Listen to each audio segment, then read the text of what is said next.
Hello everyone. On this episode I'm going to be doing basically a trailer breakdown for the new movie Napoleon. This is going to be directed by the great Ridley Scott, and it's going to be starring Joaquin Phoenix as Napoleon Bonaparte. So naturally, seeing how the Napoleonic Wars is my favorite time period to study about and learn about and read about and all that, I am very excited about this movie. Think I heard about it, I feel like at least 2 years ago. Production began 22. Yeah, I think. Yeah, Kit Bag. Yeah, I remember that. So yeah, it's been about going on 3 years. I've been waiting for this.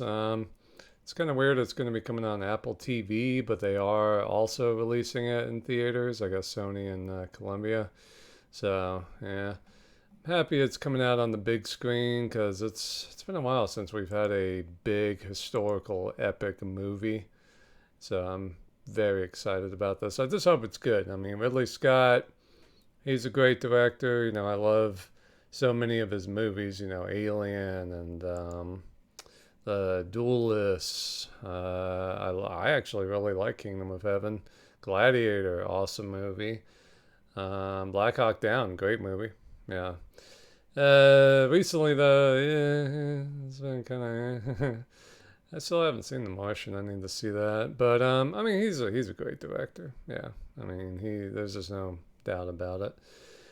And yeah, I mean, his first movie ever was The Duelist, which was about two French officers during the Napoleonic Wars who were basically dueling each other off and on for like 15 years and or 20 years. Yeah, I love this movie. Yeah, it might actually be my favorite Ridley Scott movie. So yeah, that's kind of cool that he's going back to the Napoleonic Wars.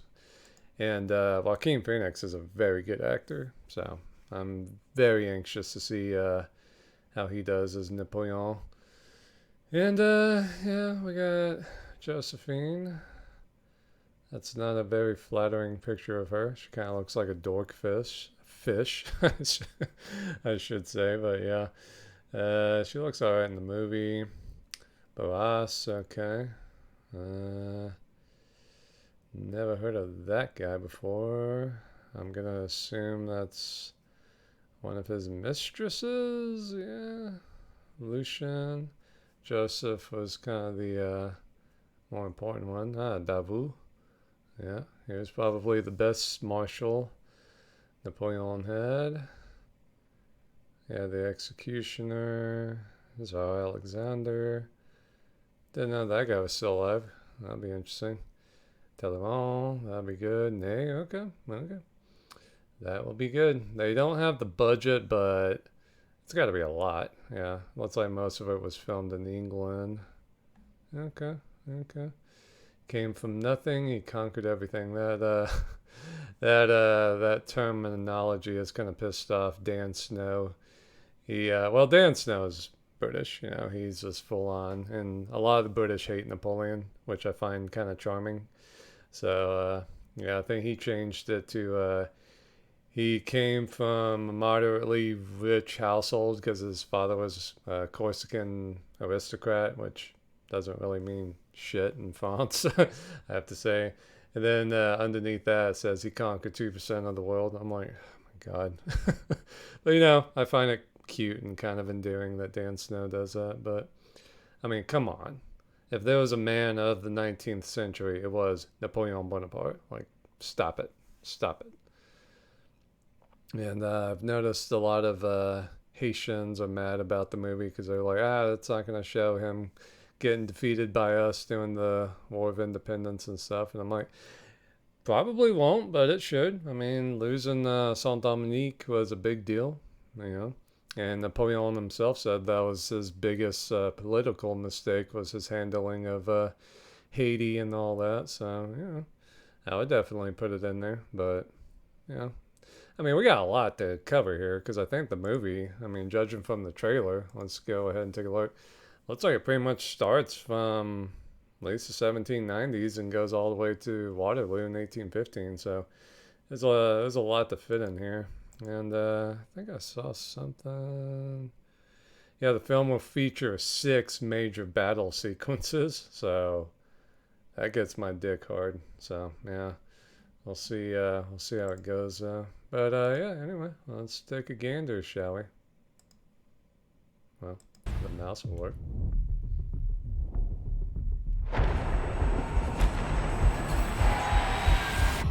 No doubt you'll send the chaos in the street. So yeah, I guess that's supposed to be Boss, who was basically the head of the government, I guess, after Robespierre was executed and all that. So this is probably, I don't know, 1796-ish, something like that.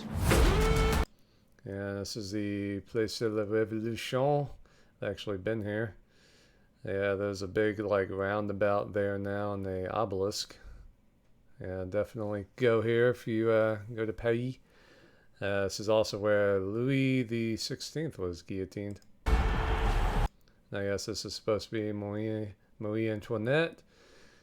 Yeah, I mean, the hair makes her look pretty old, but she was only like, I think, 37 here. Yeah, she was executed about 10 months after her husband, Louis the 16th. So, yeah, it was a pretty big deal. And you have to remember, too, she's not French. She's Austrian. So it's kind of a big deal. History legends were saying this was a little... We must make an example, or France will fall. He was saying this was a little ruckus. Like, in real life, it was much more solemn. Like, this was a big deal, executing the Queen of France. Like, yeah, and you have to remember, too, she's Austrian. So her family, her royal family back in Austria, hearing about this, were pretty fucking pissed. Like, you killed my daughter?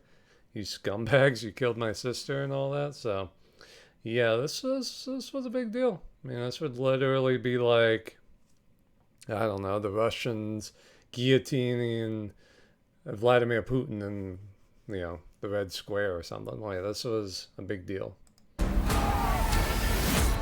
What would you do if this assignment of defense was transferred to you? Yeah, this is basically when a loyalist mob decided to attack the Republican government, and Napoleon rushed to the defense of the government, loaded up his cannon, and fired right into him. These cannon look a little big. Yeah, these look like 12-pounders. They look like they were made out of iron. I may be wrong, but I think most 12-pounders were made out of bronze, because bronze is lighter than iron. So I think if you made them out of bronze, that cuts down like 100, 200 pounds. So, when you're having to lug these around in a grassy, muddy field, having to drag 100 less pounds, that helps. So, but in real life, these probably would have been like 6-pounders or 8-pounders at the most. So I do like how realistic this next shot looks. So yeah, your people are just turning to pink mist. Yeah, you see that? Because they're firing canister at point blank range, and that, if you don't know, that basically is tiny iron balls shoved down the barrel. It basically turns the cannon into a giant shotgun. So yeah, very very messy, and soldiers basically had to march and charge right into these damn things. So imagine the effect on a civilian populace attacking these. Not gonna go well.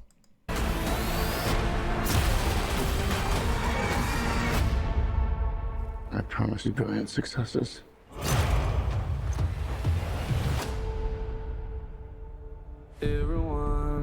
Yeah, look at all the movies he's done.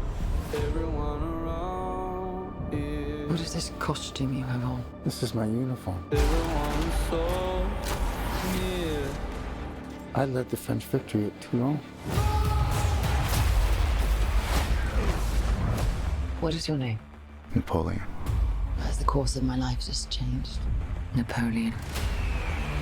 Yeah, so a lot going on right there. Yeah, I guess this is Josephine. She was a interesting woman. I think she was a couple of years older than Napoleon. Let me see. But yeah, she was basically just dating pretty much wealthy, famous men around town, and She met pretty much the one that would be the biggest dog in town. So let's see, 69. Josephine. Come on, computer.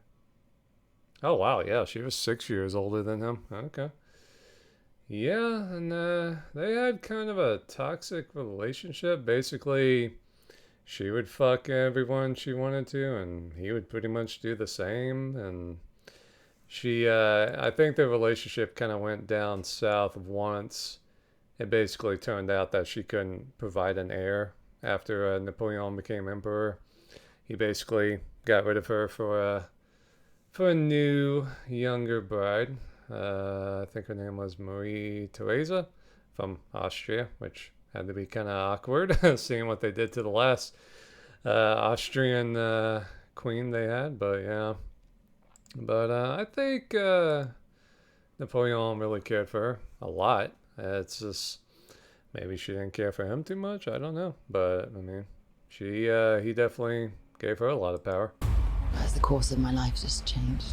Napoleon. Yeah, here we are in the Egyptian campaign. What was that? 1798, 1799, somewhere around there. And yeah, back then the Sphinx was actually covered pretty much up to its shoulders in sand. It wasn't really until later on in the 19th century where it was dug out, I think. Now, a lot of people say Napoleon's soldiers shot the nose off, but there's evidence saying that now the nose had been gone for a lot longer. In fact, I think one story was that in like 900 AD, a Muslim, I don't know if he was a priest or whatever, imam, but he got mad that the locals were leaving offerings to the Sphinx because, this has always been there. So, pagans, I guess, were still kind of worshiping it. And so he like climbed up there and chiseled off its nose because there's a thought that if you cut a statue's nose off, you remove any power it had. So he thought, by doing that, that would remove its power. And the local populace proceeded to stone him to death for doing that. So that's probably more what happened, because I feel like if they had shot the nose off, there'd be pieces of that nose all over, the world in museums and private collections. But yeah, as far as we know, the nose is just poof. I guess it's one of the mysteries of the Sphinx. Now, everybody's talking about this. It was funny watching the historians react, because I was like, I didn't think that happened. So yeah, he in the movie has French artillerymen, and these look like 12-pounders again, firing at the pyramids. I had never even heard of this happening, and I can't find any evidence. I don't know what Ridley Scott's doing, but I mean, it looks cool, but no. Maybe he was confusing this with the myth of the Sphinx's nose. I don't know. Now, Napoleon did fight the Battle of the Pyramids in Egypt against the Ottomans, but they were like 15 miles away from the pyramids, so you could kind of see them over the horizon, but yeah, they weren't this close. Now, I'm sure Napoleon explored and checked out the pyramids. In fact, supposedly, you can still find bullet holes in the Sphinx from his soldiers target practicing it, I remember in the movie Gallipoli, when the Australian soldiers climbed the pyramid, they actually found graffiti from French soldiers at the top, so that's pretty cool. I'm destined for greatness. But those in power will only... That looked interesting. Yeah, imagine getting to see a fucking cavalry charge. Now, this looks kind of weird because these guys are kind of spread out. They want to be in tight formations. You want to hit these guys as hard as you can. And what are these supposed to be? Companies? But, I mean, what formation is this? I mean, that's not what you want to do when you're getting charged by cavalry. No, you want to be in square or something. I mean, at least just be in two ranks so that you can fire And there's their cavalry support. So I don't know what these are. Is that skirmishers? Power will only see me as a And yeah, this was kind of a big one too. Napoleon leading the cavalry charge. Now, Napoleon probably never did this, but I mean, the guy was in combat. I mean, when he was a captain and major and colonel and all that, he was in the front lines. I mean, he charged across the bridge at Acul, I believe, in Italy. He got pretty famous for doing that. So, I mean, yeah, this is kind of silly, especially probably by the time he was a general and especially as emperor. He was not doing this. No, no, no. He was way too valuable. But before that, yeah, he was fucking in combat. But he would have been either in the artillery or he would have been on foot as an infantryman. Now, if you look at other marshals and generals of this time, I mean, yeah, the generals were out front. I mean, this was a time when officers were badass sons of bitches, you know? Like Marshal Ney would lead cavalry attacks from the front. Murat, the greatest cavalryman of the day, led from the front. Hell, at his most famous cavalry charge at the Battle of Eylau, he didn't even pull his sword out. He just had his riding crop. He basically rode like 20 meters ahead of the cavalry, his cavalry, waved his riding crop forward, and 10,000 cavalrymen charged behind him. I mean, yeah, these guys led from the front. sword. I suggest you take the throne. As a king.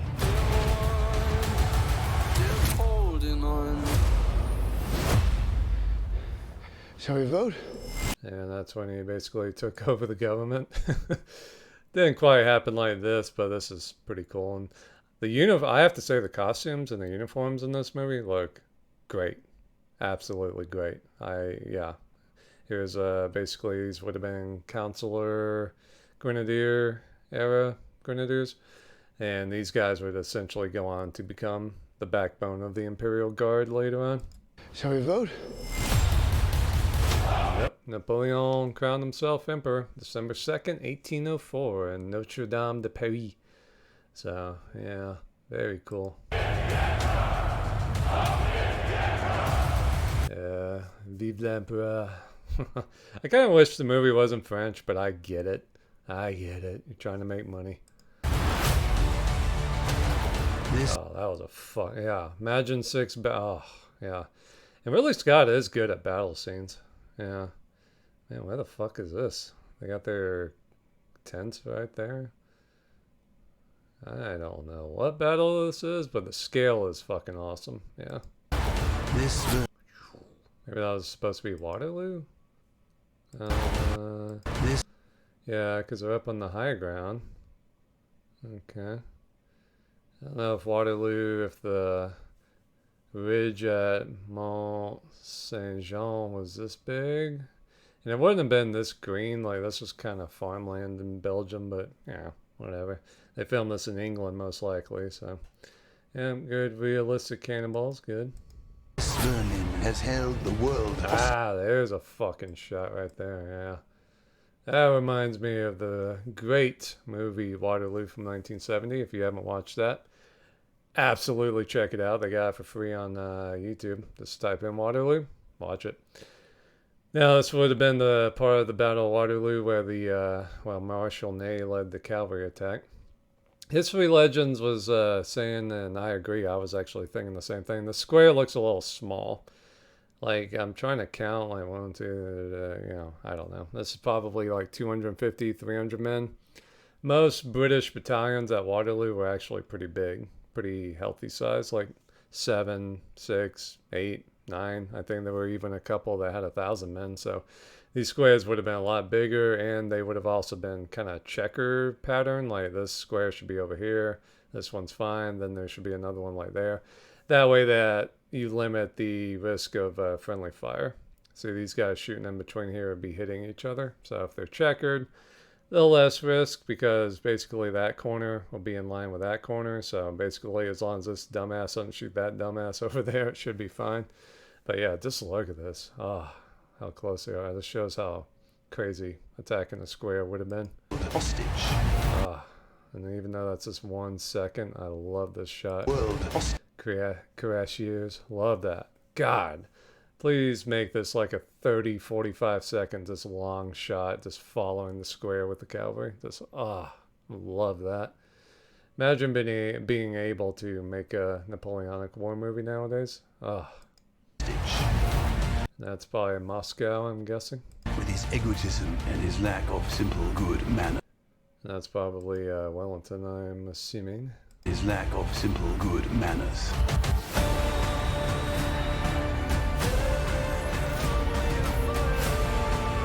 You think you're great. You are just a tiny little brute that is nothing without me. And Josephine, that's kind of desperate. She's like, oh, you're nothing without me. Napoleon would be like, uh-huh. And replaces her ass with like a 19-year-old Austrian princess. Tiny little brute that is nothing without me. All of Europe is uniting forces. Alright, what was that? Waterloo, maybe? Let's see. Uniting forces. Ah, you fucking computer. Give me that. Show me the fucking map. There we go. Who the fuck is that? Is that Austria? That's not what their flag looked like. Well, you got two Prussian armies. You got the British. Yeah, I guess that could be in Belgium, maybe. Yeah, Paris. So yeah, that's probably a map for the Waterloo campaign. Uniting forces against me. What's the outcome? As Austrians, it's probably Austerlitz. I'm guessing that's Pratzen Heights or whatever. With this, if you don't succeed. And those guys are at full gallop a little too early. Yeah, I think most cavalry charges you wanted to be like 50 yards, 100 at the most before you went full gallop, which had to take a shit ton of discipline because you're getting nailed by artillery at about probably 150 yards. The infantry's opening up on you, so just to like stay cool in the saddle and not give it all you got, had to take discipline. But then once they full spurred their horses and full on went, that had to be terrifying. Your Majesty, we are discovered. Good. Oh wow, yeah, those trying to remember Tilnitz or whatever. That was like a vineyard with some houses. That was Napoleon's right wing at Austerlitz. Yeah, basically I think he only had like, or was it Moran? I think he had Moran's brigade in there and that was it. So, yeah. Your Majesty, we are discovered. Good. It's a trap! I'm the first to admit when I make a mistake.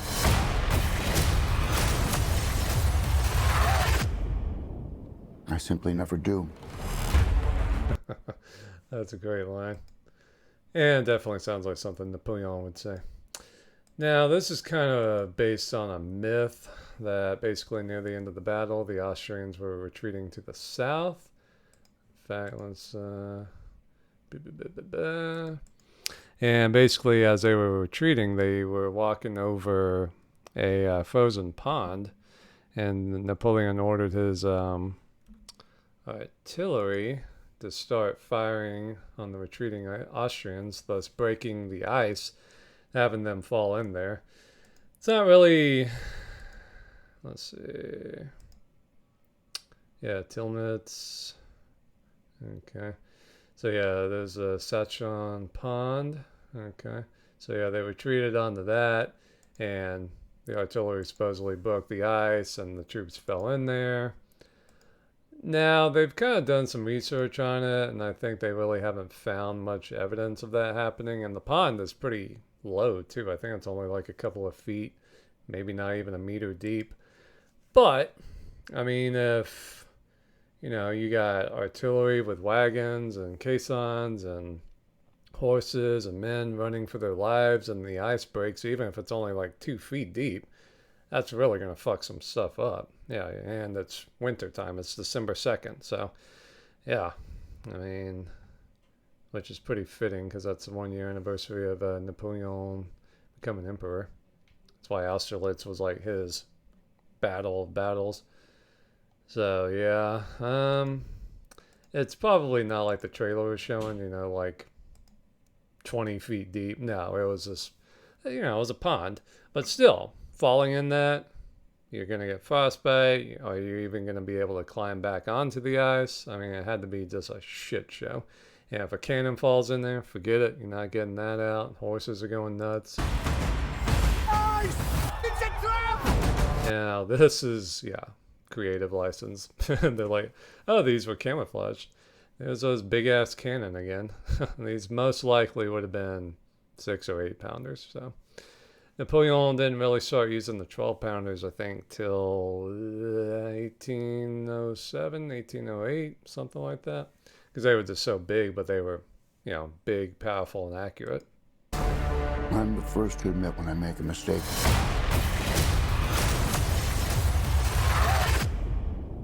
But I mean, the movie looks gorgeous, and the scale is awesome. I mean, look at that. Just beautiful shots. I'm definitely going to go and see this in the theater. I mean, this is basically my most anticipated movie of 2023. A lot of stuff has come out this year, but a lot of it's just looked like, eh. Like, I like John Wick 4. You know, Indiana Jones was shit. I haven't really wanted to see anything else, really. I mean, Oppenheimer might be okay, but I'm like, eh. You know, if I want to see what the Trinity explosion looks like, I can just, you know, Google it.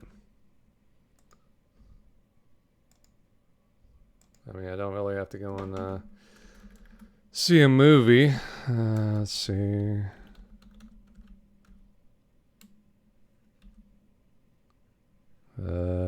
Explosion. There it is. That's basically when it's basically Trinity when it's in its plasma or star stage of explosion. Yeah, it's basically a star right there. That's how massive it is. Yeah, that's at 1/4 of a second. So yeah. And that's maybe like a house or something. Like, I don't know. But yeah. So, yeah. I don't really need to go see a movie to see that. But yeah, I'm definitely looking forward to this. I think it's gonna get people talking. It's gonna get historians talking. I simply never do. It's gonna get people who hate Napoleon talking. Yeah, I mean, I think it's gonna be interesting. I think historians are excited because, you know, we haven't had any grand epic historical movies in forever. That's why at the end of Indiana Jones and the Dial of Destiny, I was like kind of liking the time travel thing. I was like, oh wow, I get to see the Battle of Syracuse. This is stupid, but I get to see, you know, Archimedes and stuff. That was pretty cool because we don't really get movies like that anymore.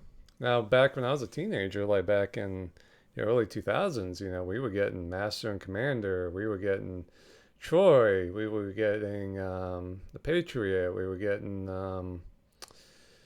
you know, Lord of the Rings, we were getting all kinds of stuff, Alexander, we were getting all kinds of movies, and all that pretty much ended with 300.